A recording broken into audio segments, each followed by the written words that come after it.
And so I want to begin by asking the question, are Adventist fundamentalists?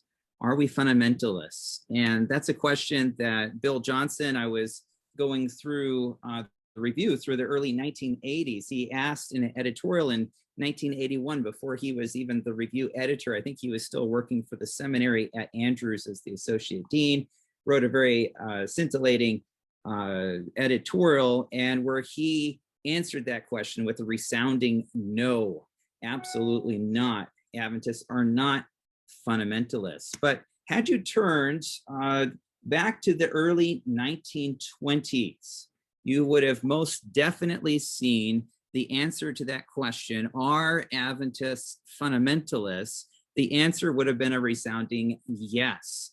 One of the best examples of this is J.L. Shaw, General Conference secretary, probably one of the most significant figures in Adventism from about 1910 to 1930, after maybe A.G. Daniels and Prescott and a few others. So his is a very, and through the late 19 teens, through the 1920s, you see just a whole firestorm of articles and editorials extolling the virtues of fundamentalism for Adventism. One just quick example that I find particularly interesting is found in this editorial published in late 1919.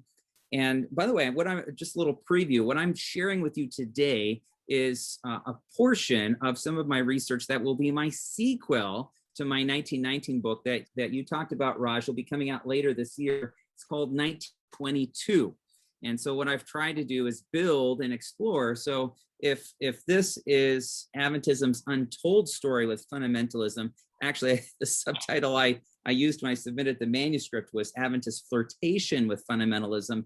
Through the 20s, you can see that Adventism bought into fundamentalism lock, stock, and barrel. So, but this is this is continuing this, and you're getting a preview of one of my chapters in that book, which I've titled Muscular Adventism. So I'll unpack all of that here this afternoon in this presentation.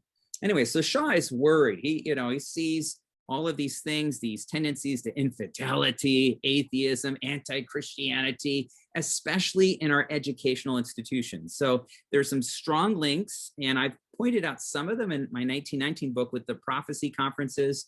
I'll mention them briefly again. But where Adventists are very concerned is the purity of our Adventist schools, to make sure that they are not being corrupted in some way. And he also points out that the work of the so-called fundamentalists is a model for the work that Adventists should be doing. So you see all these prophecy conferences in the summer of 1919, while they're getting ready to have their 1919 Bible conference. Shaw and other church leaders are actually attending what is known as the World Conference on Christian Fundamentals. And it's actually as a response to that meeting, and this is going to be this is going to be some significant revisionism in Adventist studies, Adventist historiography, that there were published the first two. Now, I realize Uriah Smith, all the way back to the 1870s, had some statements of fundamental beliefs, but this is really the first, I guess you'd say, quasi-official statement of fundamental beliefs. And they're published both in the review and then with some slight variations, very minor. It's published again in Signs of the Times. Now, that statement is later used. It's effectively republished in 1931 in the Adventist Yearbook. And most people point out and say, well, 1931 is our first kind of official statement of fundamental beliefs because it's published in our Adventist Yearbook. But what most people don't realize is that statement, in effect, with a few, again, minor editorial changes, was in direct response to Adventists attending, and in a very admiring kind of way, the World Conference on Christian Fundamentals. So they're saying these are our fundamentals of the faith, and Adventists say, well, we're fundamentalists too, and let's show you that, our statement of fundamental beliefs too. And that begins through the whole 20th century. No one has ever written on this before, so this is some groundbreaking work and just a very incidental part of our conversation here this afternoon. I'd be remiss if I didn't point out also that, the 1920s is really a reaction to, and this is a colorized historic photograph of World War I. Here's another one. They're doing some really fun old black and white photographs that begins to bring the past to life a little bit, I think.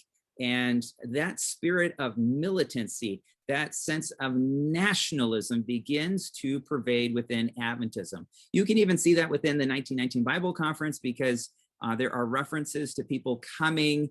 I'm talking about American government leaders censoring Adventist publications because, hey, are you actually patriotic? You have this, America's the beast and all of these kinds of things. And we really think you need to be censoring that and cut that out of your publications. There's a couple of people doing some really fun work exploring that in a lot more detail than I have, but it does illustrate the reality that you begin to see a militant kind of sense that's driving not only American nationalism, but it's strongly connected to religion, especially conservative religious groups, including the fundamentalists. And that's where, for example, you begin to see American churches beginning to put flags in their sanctuaries to prove that they are patriotic. And sure enough, that's also within Adventist churches. You begin for the first time seeing Adventist congregations putting flags, American flags, in the front of churches. So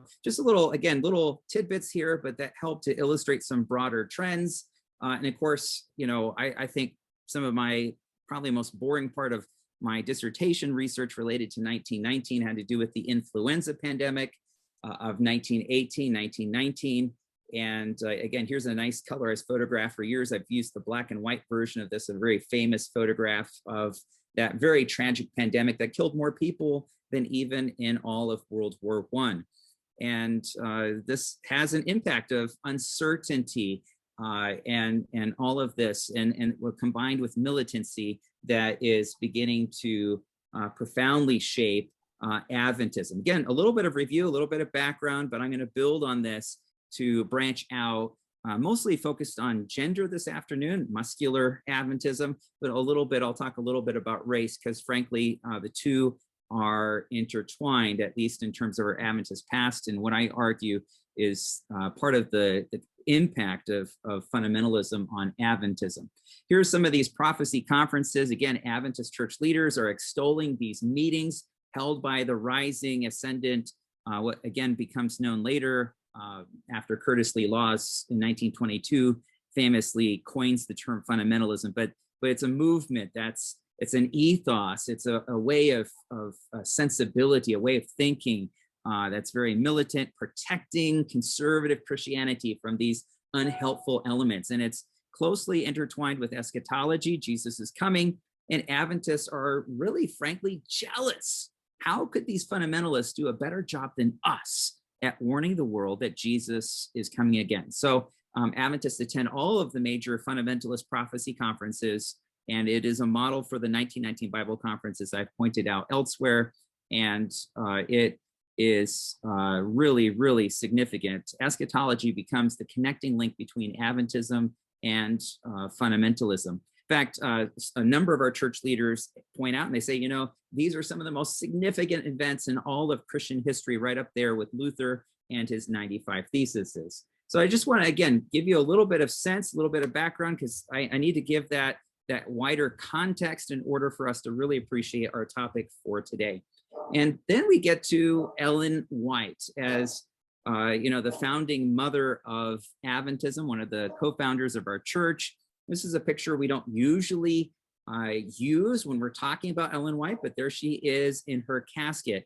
And I want to reflect about, what it's like for the church to live without a living prophet anymore. That has its own kind of traumatic effect on Adventism, just like, you can look at Samuel, and in the Bible, it says all of Ramah mourned, Israel's mourning when a living prophet is no more.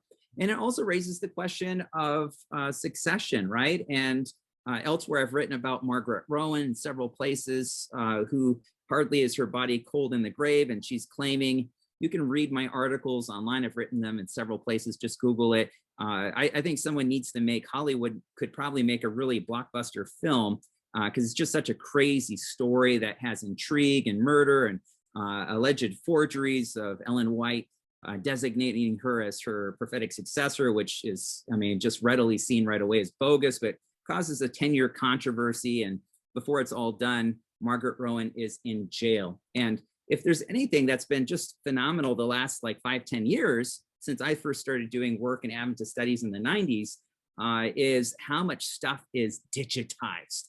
I used to have to go through the review page by page when I was working on my dissertation, trying to find stuff. And now there's literally millions of pages and digitized records. So the California penitentiary records are all digitized. Here's a mugshot of Margaret Rowan after she gets arrested for trying to murder one of her followers.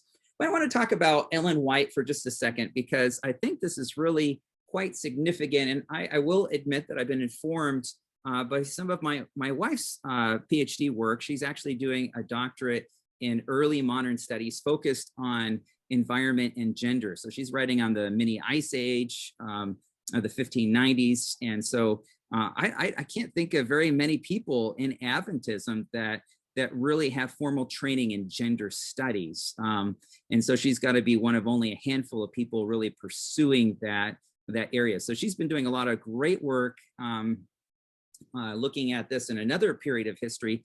And it's raised some questions for me as an Adventist historian, thinking a little bit more about critical gender theory and how that impacts Adventist historiography. And one of the things that comes out quite clear to me is this idea of an honorary male, that Ellen White was just one of the guys. You can go down to, even just, this is a kind of a well-known idea in gender studies, but a woman who is accorded the status of a man without disrupting the patriarchal status quo. And think about it for just a minute. Ellen White, all the way in the very beginnings of Adventism, she is accorded sort of this exceptional kind of status. She has the prophetic gift. And so she is allowed to do things that not necessarily every woman is accorded. And this raises some questions of succession, right? Because Ellen White doesn't actually designate. If you compare Ellen White with other female or other heads of religious, denominations, it's not uncommon that, in fact, it's quite typical that you have a founder of a movement, especially a woman, who will then designate her successor, right? Ellen White doesn't do that. And that raises the question of, did Ellen White, being a woman as a prophet, did that actually help or hinder the contributions of women within Adventism? And I think it could be argued both ways. But the part that I always thought, well, she was a woman, it must have made life easier for other women, but I'm not sure that it did. And not that she deliberately by herself was trying to hinder the contributions of other women, because I will argue that she was quite, I would even say that she was a feminist in her own right. And when you compare the larger historical context, but the fact that she was a woman, and when she did die with the rise of fundamentalism, and not designating a prophetic successor, and again, I'm not saying she should have, but it made it very difficult after she's no longer there for women to follow in her footsteps. And this is part of the challenge, because even if she didn't herself espouse this idea, she can be perceived in a certain way and understood and put on a pedestal in a certain way by her followers, particularly after her death, so that she becomes reinvented in a new way. And so part of what I'm trying to argue is that Ellen White is reframed in a fundamentalist framework in the 1920s, making her into something different, something new. And so this in itself is a revision or a major shift and change within Adventist historiography. So how people understand things and perceptions is quite critical. So I think it could actually be argued that Ellen White, just the fact that she was a woman after her death, it's going to leave without a successor. It's going to make it more difficult for women, with the addition of additional historical context to the rise of the fundamentalist movement, which has very prescribed norms as to how women should behave, how they're supposed to act, both within culture, society, and specifically within the church. And now I'm referring to the Adventist denomination specifically here.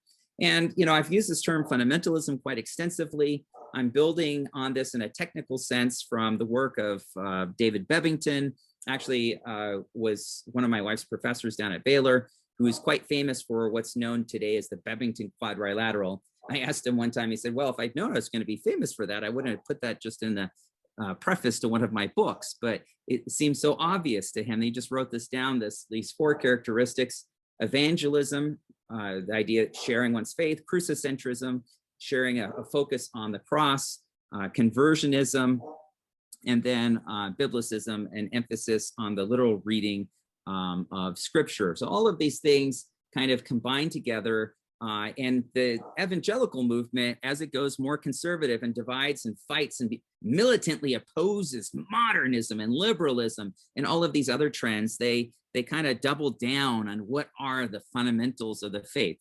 I've already mentioned, the fundamentals, the Conference on Christian Fundamentals. This links directly to the statement of fundamental beliefs that we have in the 20th century within Adventism. Well, this is it. This is this connecting point.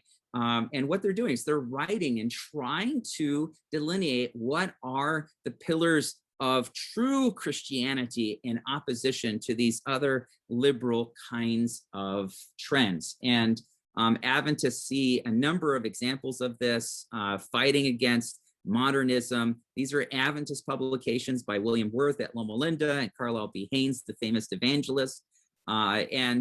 Clearly Adventists are fundamentalists. Here's just a couple more pictures.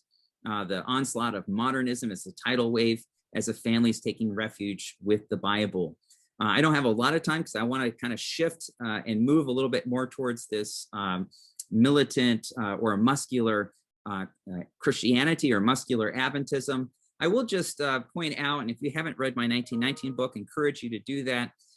Listen to a great Sabbath school class with Sligo, the Faith and Reason Sabbath School by Doug Morgan. He talked a little bit about Claude Holmes and J.S. Washburn.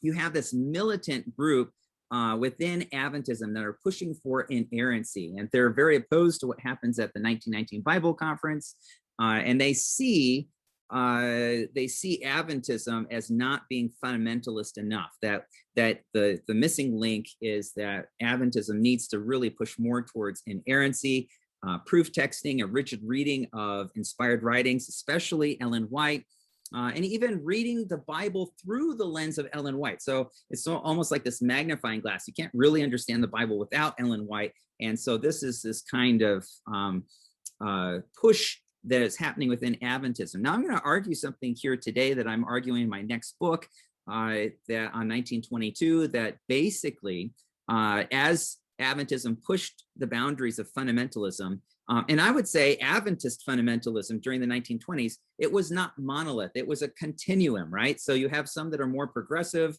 like Daniels, who extolled the fundamentalists but wouldn't embrace inerrancy. But then you have the hard, rigid, far right, like Holmes and Washburn, who embrace fundamentalism but embrace also this inerrancy. And on the fringes of the far right, especially with Holmes and Washburn, you see the more they embrace fundamentalist rhetoric, they also embrace very prescriptive norms of race and gender. And again, this morning's presentation by Doug Morgan pointed out some of the more problematic aspects at the end of his presentation there in DC with Daniels and Louis Sheaf, as they're having this back and forth between 2 different churches in Washington, DC, and trying to separate them, what becomes known as the colored line. And so this is beginning to take shape. Fundamentalism is impacting Adventism. Of course, at 1919, you have the this literal, one of the only diary I found of 1919 has this description of just really quite amazing, as the Jack Dempsey wins the world boxing championship there in DC. It's broadcast on speakers all across the city. The delegates there at 1919 can hear it literally blow by blow as he wins the world's heavyweight title. And then in that diary, he says, it's nothing compared to the big guns doing battle and waging war with one another at the 1919 Bible Conference? Well, this is the only photograph we have of these delegates, so it's hard to really to imagine them doing theological warfare until you've been in a Sabbath school class where you've seen people throwing out their Ellen White grenades. But this is the first time in Adventist history you have the progressives and the traditionalists, the liberals and conservatives waging war with one another and using language, very bifurcated, very black and white, as they are polarized. Now they're actually far closer than they would ever like to admit, but here they are doing theological warfare with one another. Well, I want to look a little bit more into the fundamentalists through the 1920s. One person who was at the 1919 Bible Conference that I haven't given as much attention just because his records and participation were expunged. They were taken. We don't know why it's missing, but we know he's there. We've been able to piece that back together a little bit. And he begins, now Wilkinson is there at Washington Missionary College, now Washington Adventist University, and he's so concerned about liberal professors. Remember, one of these links of concern by Shaw at the beginning of my presentation is the fear that there will be liberals that will creep in and mislead our young people so that away from the truth and the pillars of the faith. And so there's this skepticism. So E.F. Albertsworth, and there's another, his name's eluding me, but there's two professors there, and they get canned. And it's actually, as far as I know, the first Adventist Jesuit conspiracy theory, because they have some students who, and the only reason we know this is the students later confess to doing this. They felt so bad, but not before the damage was done. They confessed that they found some mail from the Vatican in Albert Wirth's box, his mailbox. And so as a consequence, he was terminated because there was suspicion that he was a Catholic insider, a quote unquote Jesuit. And so this is the earliest that I've been able to find in Adventist history of Jesuit conspiracy theories. But you have this idea, this fear that you must preserve the faith and the ends justify the means, even if that means, putting up students to testify that someone is a Catholic infiltrator within Adventism. And so that's the kind of sensibility that's going on to protect Adventism and its purity, that if someone, and part of the fear was Albertsworth is one of the first people to get a graduate degree in Adventism. This idea that you have people that are educated with degrees from universities, that therefore they are under suspicion. So moving on, I want to really dig into the whole muscular Christianity movement and what this means for Adventism, because the late 19th century, early 20th century, within fundamentalism, within conservative Christianity, what historians today now call is muscular Christianity, this ripped Jesus, that here he is, this hyper man, this hyper manliness. And we see this, historian Clifford Putney, who I quoted in my brief article excerpt that I put on Adventist Today, he dubbed muscular Christianity as a Christian commitment to health and manliness, okay? And the term comes from the novels of Thomas Hughes and his Tom Brown School Days, and Charles Kingsley with his book Westward Ho, that signified how the Christian church had become too soft and effeminate. And so that supposed virtue and ethics of the Victorian Christian gentleman who were replete with masculine athleticism, camaraderie, and honor, and that such notions carried over from the Victorian era had now given special prominence between World War I through the 1920s. So the 1920s, the heyday of fundamentalism, really is the heyday of muscular Christianity as well. It will continue on afterwards, but it is that heyday. And so that's why I want to really kind of delve into this, because you start to have very prescriptive gender roles. I would also say race becomes very prescriptive as well. These are kind of interlinked, but I'm focused specifically on gender this afternoon. And so Adventist authors, like their fundamentalist counterparts, began to cultivate lots and lots of articles that are incredibly prescriptive, telling Adventist women how they should behave, how they are to act, and you begin to see the eclipsing of the contributions of women within Adventism. Now, this kind of builds on my previous, what I was arguing with, well, there's no longer a living prophet. Ellen White's no longer around. And so this is extremely problematic for Adventism. Now, part of my research is informed by two books. If you haven't seen them or read them, you need to. These should be on every Adventist must-read list. The first one that came out was Jesus and John Wayne by Chris Dumez, teaches up at Calvin College. She's looking basically at the legacy of the 20th century of evangelicals, or you might even say fundamentalists, who, again, build on these gender norms to begin to see and argue that Christianity, conservative Christianity, moves far away from the 19th century in the middle of the Second Great Awakening, where you start to see a lot of women that are women preachers and women are accepted. And there's this sort of liminal space in the 19th century where women are empowered. This almost, so two really important books that have been shaping my thinking the last year and a half. The first is Jesus and John Wayne by Chris Dumez, who's at Calvin College, looking at really the fundamentalists, the 20th century, and then of course the neo-evangelicals in the most recent iteration, the last few decades, and how they began to reify certain kinds of gender norms within conservative Christian circles.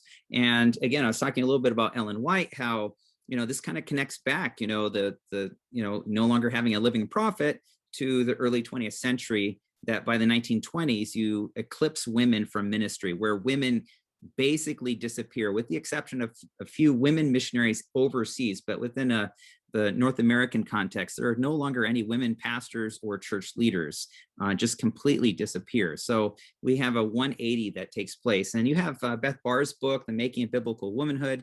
We just recently had an interview with the author and a group of Adventist pastors on our NAD ministerial book club, which anyone's invited to participate in that. And she argues in that a lot of shape-shifting takes place throughout Christian history, where women, whenever there seems to be an opportunity where they're able to become more involved and visible in the church, that women then are repressed. You see this go in cycles throughout Christian history. Even the Reformation opens doors for women at first, but then eventually becomes much more prescribed after the first generation. And again, you see this happening in Adventist history. The Great Awakening, you see a liminal space where women are able to be preachers and to speak and be more visible in the church. And then after the Victorian era, the early 20th century, again, women are largely eclipsed from visibility within a lot of Christian churches, especially within, most noticeably within Adventism for our purposes.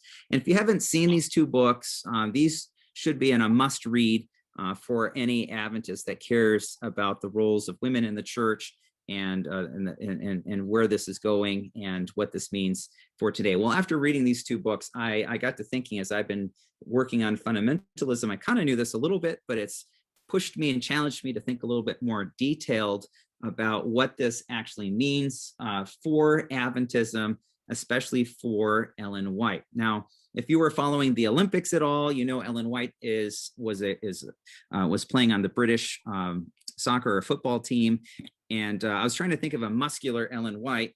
I'm not very good with photoshopping. It's not going to be too long, I think, before somebody does. So here's the athletic Ellen White in real life in the Olympics this summer, and which raised some of those questions of what was Ellen White's role. Now, there are some aspects of her life and ministry that made it more challenging for women, but it's not to say that Ellen White wasn't trying to do her best, even within her own sphere of influence, to try to elevate the roles of women within Adventism. And I think these contributions by Ellen White have been overlooked because they've been so prescribed through 20th century compilations like Adventist Home that take a very, very narrow selection of her counsels and try in the 20th century to try to depict Ellen White in a very different way. And for me, my eyes were opened by just reading through all 9 volumes of the testimonies, just reading them through. I've done that a couple times now. And you start to see Ellen White was incredibly progressive in trying to lift up women within Adventism. And so I give a couple of examples, but my favorite testimony that helps to illustrate this is in Testimonies Volume 2, so fairly early on in her ministry, where the title of the testimony is Put on the Woman. That's hardly this notion of the cult of domesticity, this idea that a woman, her only purpose in life is to be at home, barefoot and pregnant, and is supposed to be silent in church.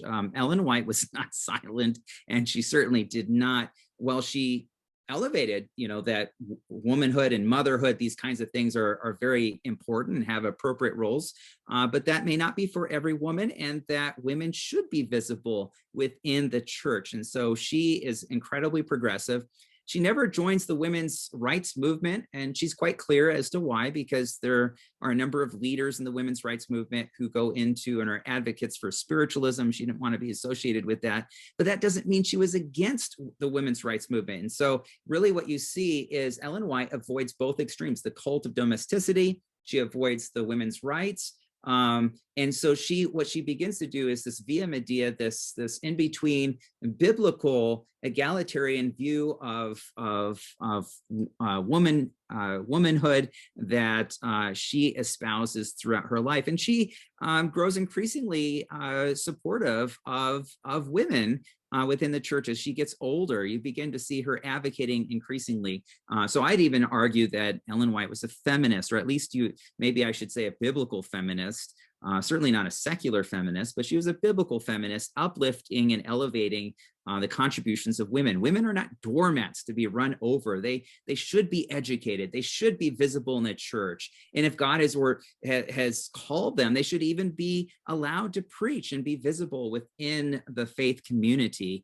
And so we see this again and again. And this is, you don't really see this unless you do the real historical context. And I've been surprised, even with all the work that's been done on the TOSC and the women's ordination committees, that some of these basic historical aspects seem to be largely overlooked with regard to Ellen White.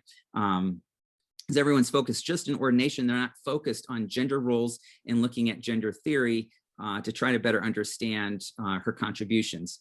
Now, what's interesting, and Kevin Burton's done some great work on this in Spectrum, a 2-part article that he talks about the last resort. You begin to see Adventist historiography change in significant ways as you look at how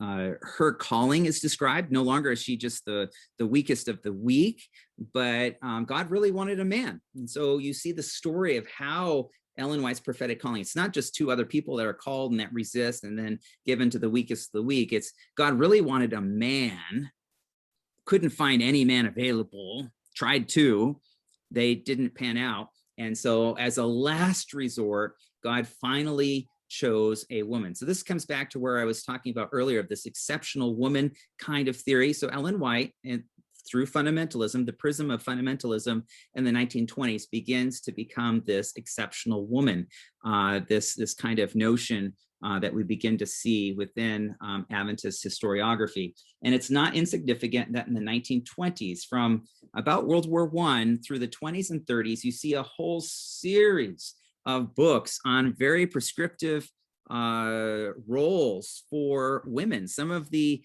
most interesting, I think, are written by A.W. Spalding, who writes a whole bunch of books about the work in the South and other kinds of things, but he becomes the head of the home department. So you have a man that's supposed to tell women how they're, because in the fundamentalist framework, they're the ones that are in charge of the home, but you have a man telling women what to do in running their Christian homes effectively. So he writes a whole series of books. I have like a whole bookshelf of his stuff. I've been collecting all of these manuals. Gender manuals is what we'd call them in historical terms. So, and so here's one interesting one.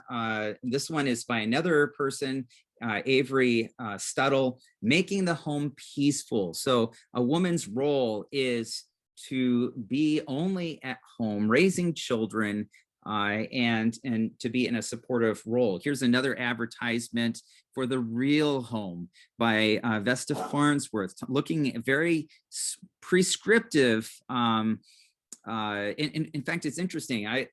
Through COVID, the last year, since I've been home a lot more, teaching from home, online, all of this good stuff, at least when lightning strikes don't knock your internet out. But all of reading through the review page by page. So not just looking for text searching and trying to find these different things, but just slowing down and reading through the review. And as I've done that, one of the things that stood out the most in the 1920s, reading page after page, every page, is every issue of the review. Every issue of the review has some article or series of articles telling women how to behave. Now, there's no articles that tell men how they're supposed to behave, what they're supposed to wear. It's all focused explicitly on women. So, and a lot of, there's reprinting of material by fundamentalist authors, and then reappropriating some of this material by various Adventist authors that begin to espouse this certain view of Christian womanhood. Now, here's one of the interesting things. Chris Dumez, in her book, she's looking at John Wayne, but even before John Wayne, the model for a lot of conservative fundamentalist Christians was none other than Theodore Roosevelt. And he's the one that, the Rough Riders, have to be really this manly man, this kind of thing. And he connects and fuses manliness with religion. And so he's sort of this personification of muscular Christianity. A lot of scholars are beginning to work on this.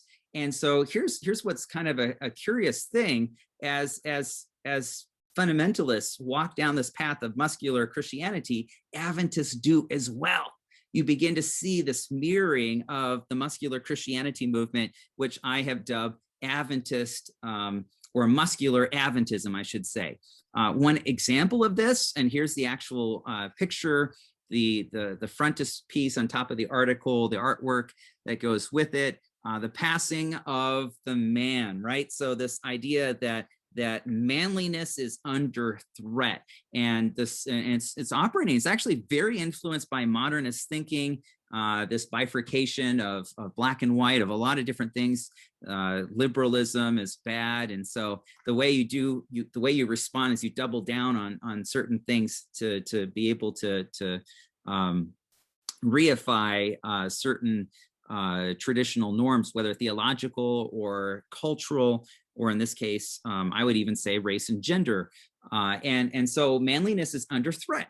And will the world be dominated by women 25 years from now? He asked the question. Of course, this is I think it's 1922. We know the answer to that question. No, women in the next decade are eclipsed from both the larger society as well as within the Christian church. So he had nothing to fear. But you also have to remember, this is right after the 19th Amendment, with the passage of women's suffrage and what have you, that people are concerned that the times are changing. And whenever there's a lot of change that happens too quickly, it's not uncommon throughout history that we see conservative reactions. I want to be careful not to generalize too much, but certainly you see that response. That's how Adventists are responding to. They're doubling down. We're fundamentalists. We are going to be even more prescriptive on what women are to wear, how they're supposed to behave, how they're supposed to be acting within the home. Now here, after reading Beth Barr and Chris Dumez, I was intrigued by an article on the ideal Adventist man, and there's all of these characteristics of the ideal Adventist young man. And so here's some of these characteristics. This is published in the review. Forcefulness, vivid, tremendous energy, a great man of action, unquenchable energy, a wonderful driving force, tireless, a vigorous, virile fellow, open, square, and generous, and an awfully fierce fighter, always a good sport. This is the model Adventist man. And who would be extolled within the pages of the review as the model Adventist man?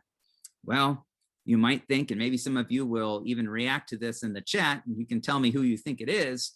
I thought at first, I looked at the article, maybe we're thinking the model Adventist man might be one of the reformers like Luther or Calvin, or maybe it might be like William Miller or James White. But no, you would be wrong. The model Adventist man was none other than Teddy Roosevelt. Teddy Roosevelt, who is not particularly a religious person. So this was incredible for me as a historian. I'm like, reading about these broader trends within fundamentalism and 20th century conservative Christianity, and I knew Adventism moved down the path of fundamentalism, but I didn't realize how far this went. And clearly, at least during the 1920s, you see very, very reified notions of manliness. You need to be a manly man. If our young men could only be more manly, then Jesus would come, right? If they could be more like Teddy Roosevelt, we would have the second advent. This is not obscure stuff. We're talking the pages of the Review here, okay? And they actually start a new home department and all kinds of other things to make sure that these notions of how men needed to be more manly and women needed to be more prescriptive in their behavior and dress. And you see this. Here's another example. This is just one of literally hundreds of examples. This is by Daniel Kress, who is a physician. Now, by the way, little side observation, I noticed that I would say the majority of literature is men trying to prescribe women's clothes, even in the pages of church publications. This is very ironic, I think. So Daniel Kress, he's talking about women being prone to extravagance in dress. The problem is obviously the customs, the worldliness, and so he starts talking about the kinds of things. And I've collected lots of these statements on bobbed hair, women wearing short or bobbed hair. That was delaying the second advent. High heels, low neck dresses or thin dresses, rings, people starting to wear rings and other trinkets. These kinds of things are delaying the eschaton. In fact, the high heels, I could write a whole article, just a whole chapter, but I'm just giving some illustrations here. Basically, to give you the short cliff note here, the reason Christ hasn't come is there's too many women wearing high heels. So any of you ladies that wore high heels to church today, please stop doing it. You're delaying the eschaton.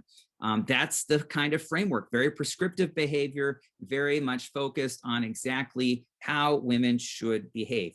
Now, before wrapping things up, I would be remiss if I didn't spend just a couple minutes and connect also these ideas with regard to gender as well as to race, because, you look at our early pioneers, they were very progressive, but by the early 20th century, you have what is called the colored line, the separation or the distinction of the races. Ellen White was very progressive, again, both in terms of gender, empowering women, and also challenging the church. Slavery is evil, it's diabolical, it's wrong. She calls the church again and again.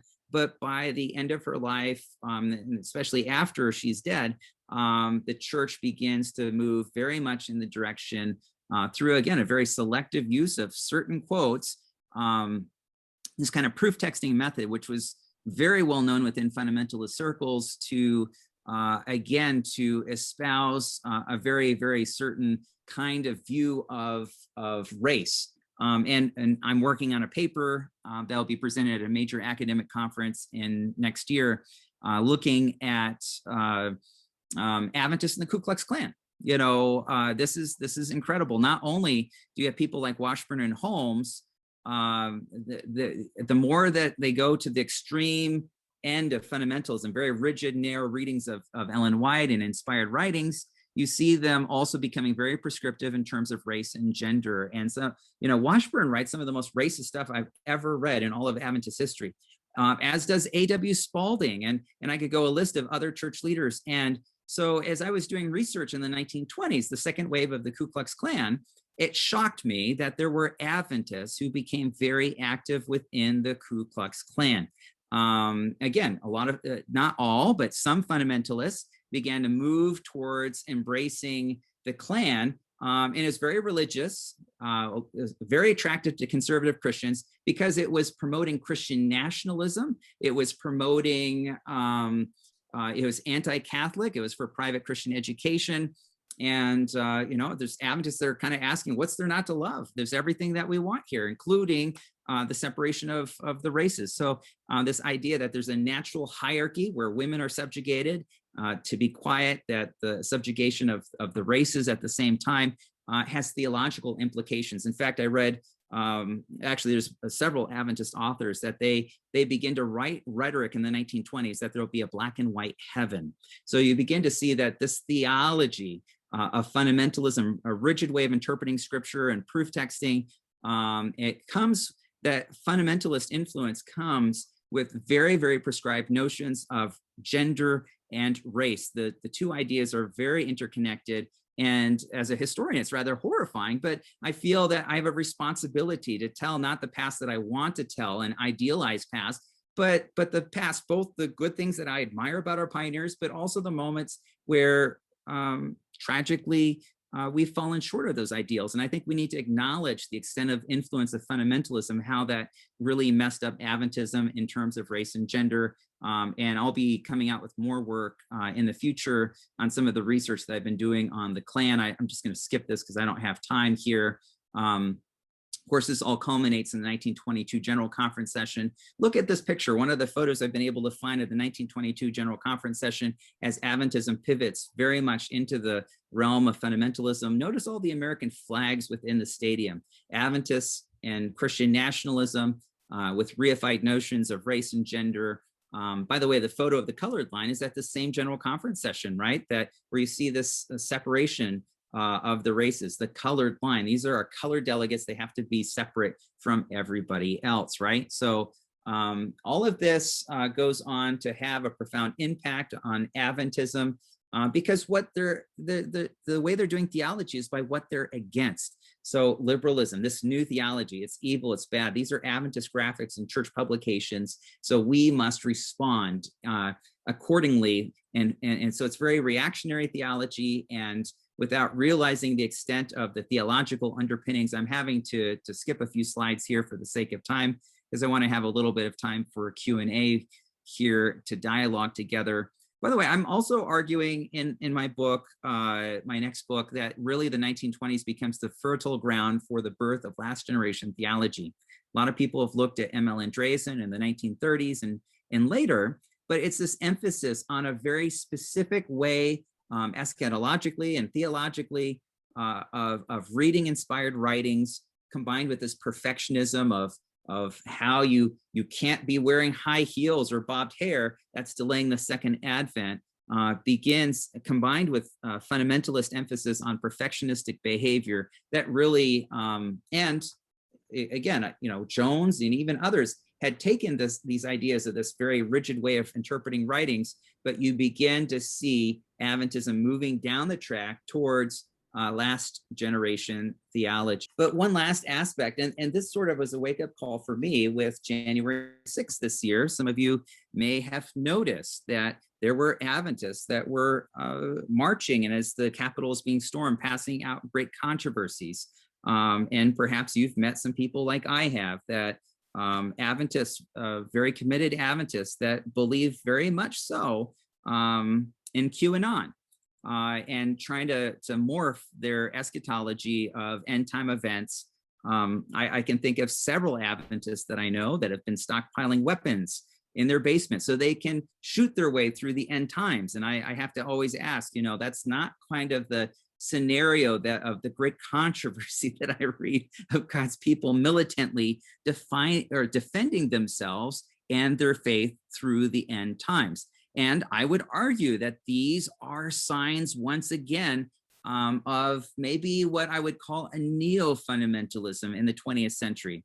I've talked a lot about the 1920s, but a century later, I would argue that some of these same proclivities or tendencies towards fundamentalism, because Adventism became so enamored with fundamentalism and these prescriptive gender and roles and notions of race, that they begin to, that really sets the stage for all of our later theological conflicts.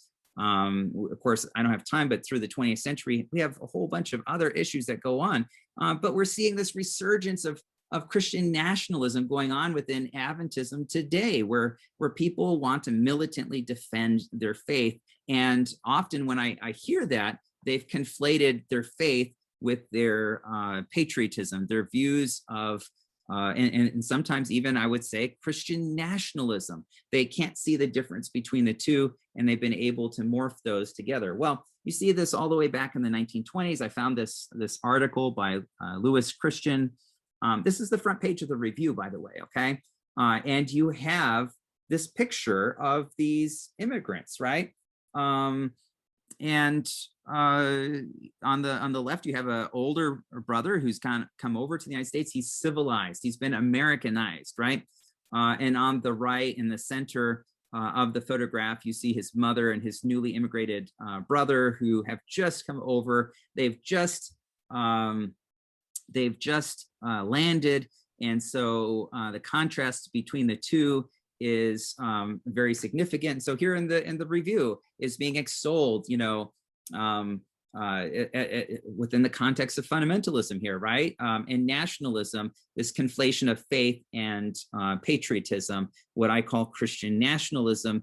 And this becomes very much a challenge. In some circles, both 100 years ago and today, the more fundamentalist you go, that oftentimes there is this conflation of faith and politics, and so I'm concerned about that, because I'm seeing a resurgence of fundamentalism within Adventism, and I think we need to better understand both fundamentalism and where it's come. By the way, one other quick interesting little sidelight here as I'm trying to wrap up here is one of the challenges that you see throughout Adventist history, you see throughout history in general, is that those who are oppressed sometimes become the oppressor, right? Living in a part of the country here in Texas, I find some of the people that are the most resistant to, for example, illegal immigrants from Mexico are people that are very similar to them, but that had to go through the hard way. And so they don't want other people to be allowed in and get the easy path to immigration. And so tend to be strongly resistant. When I lived overseas, I remember some pastors that they would get paid through Sabbath school quarterlies, right? So that would get deducted from their paycheck. And so they have to go out and sell the Sabbath school quarterlies to their church members in order to receive their own salary. And I remember the division president, who's now deceased, at his funeral, his wife talking about this. And I thought, well, if he experienced this as a young man, he was the division president. He could have changed that practice, even though many pastors that had talked to me and said, this is really not fair, this is not right. And yet what can happen is that people end up not being supportive. Well, I had to go through it the hard way, and so should everyone else. These kinds of notions of race and gender, you see this through the fundamentalist experience, the prism of fundamentalism of the 1920s, where, that's the way it is. That's the way women are supposed to be in the home, barefoot and pregnant. There's supposed to be a separation of the races, and so therefore we shouldn't change anything. But yeah, if we go back to our earliest Adventist pioneers and the ethos of Adventism, notions of progressive truth that should challenge us to be faithful to Scripture, and if we allow ourselves to use the critical lens of history, and I mean that in the best sense of critical, not critical for the point of tearing down, but critical in terms of discernment and being aware and thinking and using the mind in the best way possible, cultivating the mind, that it should challenge us not to continue and perpetuate injustices that are in our midst, whether, and again, my presentation is mostly focused on race and gender, but I think it has profound implications for the Christian church today. My wife's advisor at Baylor just wrote a book, Fertility and Faith by Philip Jenkins again. I wrote a review of it for Spectrum if you want to check it out. But one of the things he argues, and this kind of comes back to muscular Adventism, is, as of last year, the latest Pew studies are showing that 26% of Americans identify as nuns. Now, some people are like, wow, people are just becoming more secular. Well, as they've unpacked those surveys, it doesn't mean people are becoming more secular or irreligious or there are more atheists. Actually, quite opposite, that more people because many of these nuns identify as believing in God and reading the Bible, but they are moving away from organized Christianity, institutional kinds of forms of religion. One of the leading factors that he argues in this, and kind of looking forward, is churches that are not progressive in terms of embracing women and being aware of gender and gender changes within our culture and society. Our churches institutionally, where our younger generation, our Gen Z and so on, are moving away from. They're just, well, the Christian church is so backwards, it's so out of touch, they can't even empower women. How's the church ever going to change? And so he predicts in there that the churches that will thrive moving into the next century are the churches that embrace and empower women.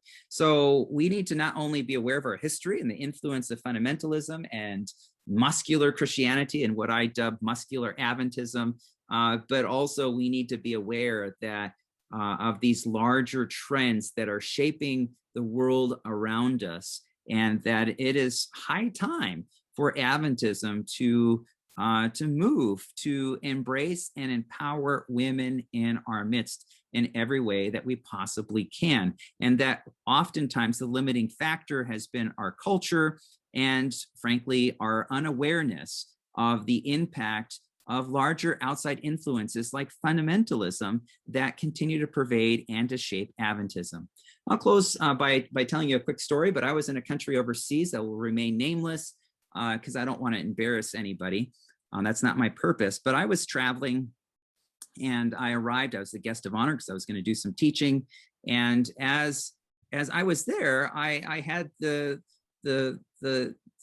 president of the mission there tell me and say, you know, we're having a dialogue, and he had been just reelected, and I found out that he was reelected not only as the conference or the mission president, but also as the women's ministry director. And I thought, well, that's interesting. So I asked a few questions. We're having a friendly conversation, and he said, well, how do you do it where we come from, or where you come from? And I said, well, back where I come from, usually women are in charge of women's ministries, right? And he said, well, how do you make your wife obey you? And when you don't have a good answer to that, sometimes you ask the question back, and I kind of wished I hadn't. And he said, well, you know, because I said, I don't make my wife obey me. and so when I asked the question back, he said, you know, I have to beat my wife every week. You know, the last general conference session told us that men are supposed to tell women what to do.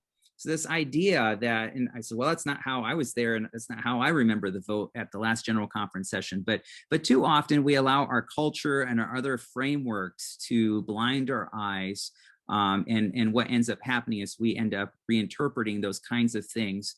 And what I'm essentially trying to argue this afternoon is that fundamentalism really messed up Adventism in the early 20th century in some significant ways. And just a few things to tantalize you with my forthcoming book on 1922.